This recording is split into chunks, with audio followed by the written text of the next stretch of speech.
পেট্রোলের কারণেই অগ্নিমূল্য তরমুজ। স্থানীয়ভাবে বাঁকুড়া, বীরভূম সহ বিভিন্ন জেলায় তরমুজ চাষ হলেও রঙে এবং স্বাদে ভিন রাজ্যের উপরেই নির্ভরশীল ব্যবসায়ীরা। নদিয়ার করিমপুর সহ বিভিন্ন প্রান্তে সামান্য পরিমাণে চাষ হলেও আবহাওয়া এবং মাটির উপাদানে তা কখনোই টেক্কা দিতে পারে না মাদ্রাজি তরমুজের সঙ্গে। থেকেই শুরু হচ্ছে রোজা, আর এ সময়ে সারাদিন উপোস থাকার পর তরমুজ চাই, কারণ ত্বকের সুস্বাস্থ্যের জন্য তরমুজ বেশ উপকারী। তরমুজে রয়েছে প্রচুর vitamin A, B, C. Vitamin A শুধু ত্বক নয়, চোখ, চুল, নখ, দাঁত সহ সব অঙ্গের পুষ্টির জন্য খুবই জরুরি।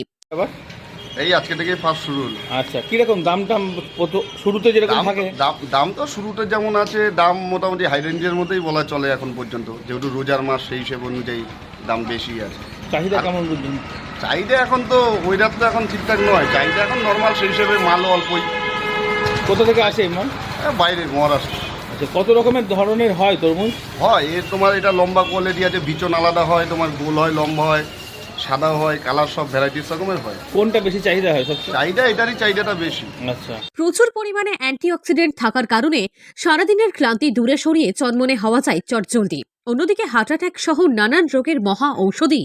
শীত এখনও পুরোপুরিভাবে বিদায় না নিলেও বসন্ত শুধুমাত্র বিকালে দুপুরে ইতিমধ্যেই শুরু হয়েছে ঘামঝরা ক্লান্তি।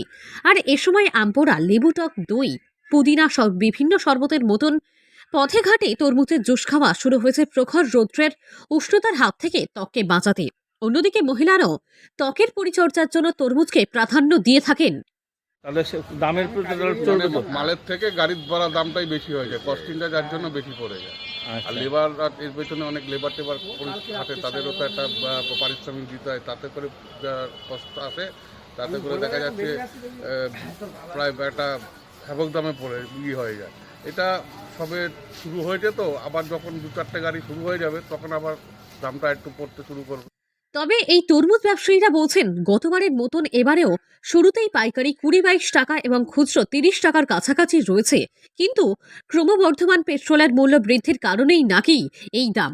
ব্যাঙ্গালোর থেকে 1 লরি তরমুজ শান্তিপুরে এসে পৌঁছাতে পরিবহন বাবদ প্রায় লেগে যায় 1.5 লক্ষ টাকার কাছাকাছি। আর এই খরচেই নাকি ঢাকের দায় মনসা বিক্রি, অর্থাৎ সেখানকার 10-12 টাকা কেজি তরমুজ হয়ে যায় 30 টাকা। তবে এরপর বিপুল পরিমাণে চাহিদা হওয়ার ফলে অন্যদিকে উৎপাদন কমে আসার কারণে প্রচণ্ড গ্রীষ্মে দাম বাড়ে মাঝে মধ্যেই। তবে তরমুজ বলে নয়, এখন সব ফল প্রায় সারা বছর ধরেই চাহিদা থাকে। ব্যবসায়ীরা জানাচ্ছেন, রোজার মাস শেষ হলেই শুরু হবে আম, তারপরে আনারস। এইভাবেই বছরের সবসময়ই কোনো না কোনো ফসলের সিজন চলতেই থাকে।